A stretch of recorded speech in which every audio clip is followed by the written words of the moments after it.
Hi friends welcome my YouTube channel আমি সুমি সুমি কিচেনে আজকে একটা নতুন রান্না নিয়ে চলে এলাম। আজ বানাবো ডিম পোস্ত আর হচ্ছে একটু কালো জিরে ফোড়ন দিয়ে দিয়েছি আর একটু তেজপাতা ফোড়ন দিয়ে দেবো, দিয়ে আমি আলুগুলোকে ভেজে নেব। আমরা তো আলু পোস্ত সবাই খেয়েছি, এটা তো ডিম পোস্ত, এটা একটু অন্য ধরনের রান্নাটা। তেজপাতা দিয়ে দিলাম, আলুগুলো দিয়ে দেবো। আমি এইভাবে ছোটো ছোটো করে আলুগুলো আলু পোস্তের মতো কেটে নিয়েছি।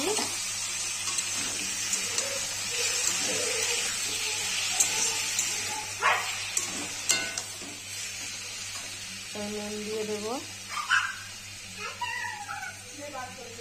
হলুদ দিয়ে দেবো, এতে দিয়ে আলুটাকে ভালো করে ভেজে নেবো। ভালো করে আলুটাকে ভাজতে হবে, কারণ নতুন আলু। নুন হলুদ দিয়ে আমি ভালো করে আলুটাকে ভেজে নেব।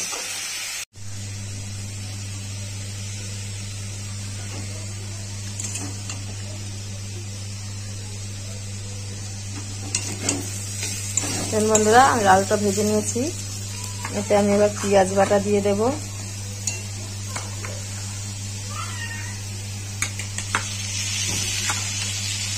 পেঁয়াজ বাটাটা দিয়ে একটু নাড়বো, একটু অল্প দিয়েছি, কারণ হচ্ছে আমার আদা রসুনে পেঁয়াজ পেস্ট করাই আছে, তাই আমি একটু অল্প দিয়েছি পেঁয়াজটা। এরপর আমি টমেটো ফ্রাই করে রেখেছি, সেটা দিয়ে দেবো।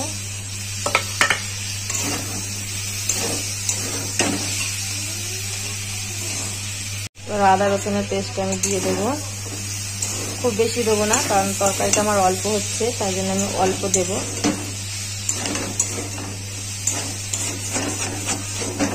এবার আমি ডিম ফাটিয়ে দেবো, দুটো ডিম নিয়েছি।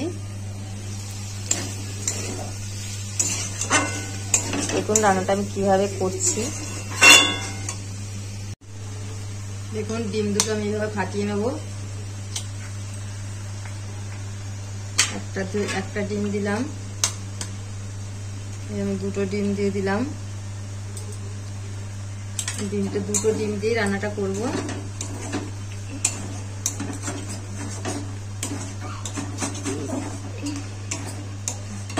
এইভাবে কিন্তু ডিমটা দিয়ে কন্টিনিউ নাড়তে হবে, নাহলে কিন্তু ডিমটা জ্বালা পাকিয়ে যাবে, আর এটা পোস্তর মতো ঝুড়ি ঝুড়ি হয়ে যাবে, নাহলে তলা ধরে যাবে। দেখুন এইভাবে ডিমটা করে নিতে হবে। এই রান্নাটা আমি আমার একটা কাকি শাশুড়ির কাছ থেকে শিখেছিলাম। উনি একটু বড় আলু দিয়ে করেছিল, আমি একটু ছোট আলু দিয়ে করেছি। এইভাবে বানিয়ে দেখুন, খুব দারুণ হয় খেতে। আপনি ভাত দিয়ে, রুটি, পরোটা, লুচি সব দিয়ে খেতে পারবেন। এবার আমি লঙ্কার গুঁড়ো, যেরকম ঝাল খাবেন সেরকম দিয়ে দেবেন। হলুদের গুঁড়ো দিয়ে দেব,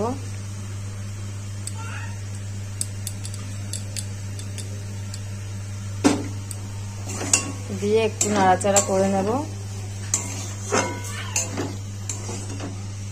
দেখুন এখনই কত সুন্দর দেখতে লাগছে।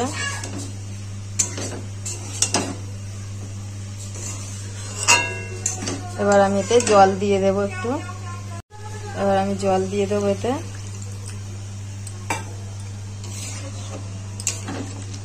এটা কিন্তু ঘন ঘন নাড়তে হবে, নাহলে কিন্তু তলা ধরে যাবে,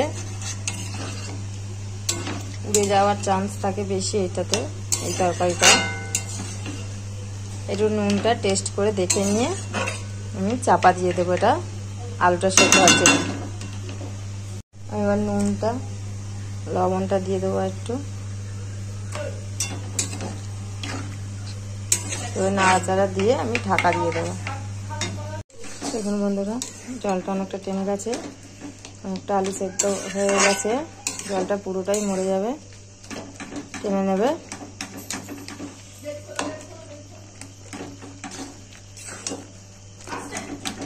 ডিমটা যে গুঁড়ো গুঁড়ো হয়ে গেছে পোস্তর মতো, এইভাবে বানিয়ে দেখুন, খুব সুন্দর হয় খেতে। আমার মেয়ে, হাজবেন্ড, শ্বশুর মশাই সবাই ভালোবাসে খেতে।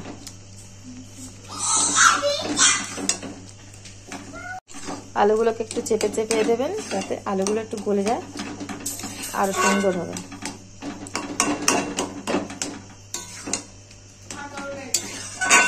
পোস্তটা আমার হয়ে গেছে, এবার গরম মশলা দিয়ে দেব আর একটু ধনেপাতা দিয়ে দেব। এখন আমি এত করে গরম মশলা দিয়ে দিলাম, নাড়িয়ে নেব। এই যে ধনেপাতা দিয়ে দিচ্ছি, হয়ে গেছে আমার ডিম পোস্তটা। ভালো লাগলে চ্যানেলটাকে আমার লাইক, কমেন্ট, শেয়ার করবেন, সাবস্ক্রাইব করে দেবেন, পাশে থাকবেন আমার।